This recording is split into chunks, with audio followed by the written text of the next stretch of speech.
একজন প্রবাসী সন্তান হিসেবে, রেমিটেন্স যুদ্ধ সন্তান হিসেবে আমরা জানি এই দেশে সবচেয়ে বেশি ভোগ করে কম এবং ত্যাগ করে বেশি হচ্ছে রেমিটেন্স যোদ্ধারা।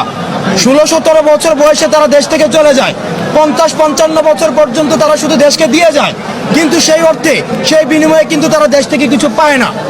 আজকে অন্তর্বর্তীকালীন সরকারের মধ্য দিয়ে আমরা আহ্বান জানাবো, প্রবাসী সরকার যারা রেমিটেন্স যোদ্ধা রয়েছে তারা এই দেশের প্রতি যেহেতু ত্যাগ সবচেয়ে বেশি করে, তাদের ইনভেস্টমেন্ট যেহেতু সবচেয়ে বেশি, তাদের প্রতি যেন সবচেয়ে বেশি মানবিক হয়। আমরা প্রবাসী ভাইদের থেকে খবর পেয়েছি বিভিন্ন দেশের কনসুলেটগুলোতে, অ্যাম্বাসিগুলোতে প্রবাসীদের প্রতি, রেমিটেন্স যোদ্ধাদের প্রতি অমানবিক আচরণ করা হয়, তৃতীয় শ্রেণীর নাগরিকের আচরণ করা হয়।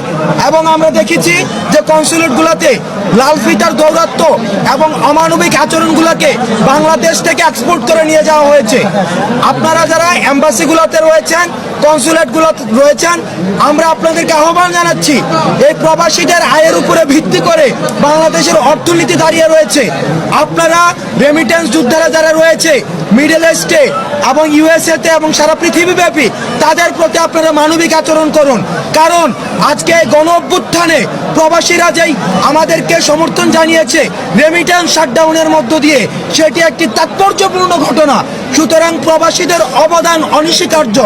আমরা আপনাদের কাছে আহ্বান জানাবো, কোনো কনসুলেটে, কোনো অ্যাম্বাসিতে আমাদের প্রবাসীদের প্রথম শ্রেণীর নাগরিকের অধিকার দিতে হবে এবং তারা যখন এয়ারপোর্টে আসবে তাদেরকে প্রথম শ্রেণীর নাগরিকের মর্যাদা দিতে হবে।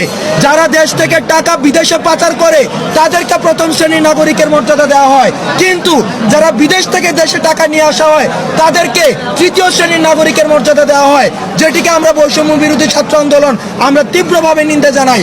আজকের পর থেকে আমরা বিশ্বাস করি, প্রত্যাশা করি এবং অন্তর্বর্তীকালীন সরকারের যিনি প্রধান উপদেষ্টা তার প্রতি আহ্বান জানাবো, যারা এখনো পর্যন্ত অন্ধকার কারাগারে রয়েছে তাদেরকে ফিরিয়ে আনার জন্য আপনি দ্রুততম সময়ে ব্যবস্থা নেবেন এবং মানুষের যে আস্থা রয়েছে সেই আস্থাকে আরো বেশি সুদৃঢ় করবেন।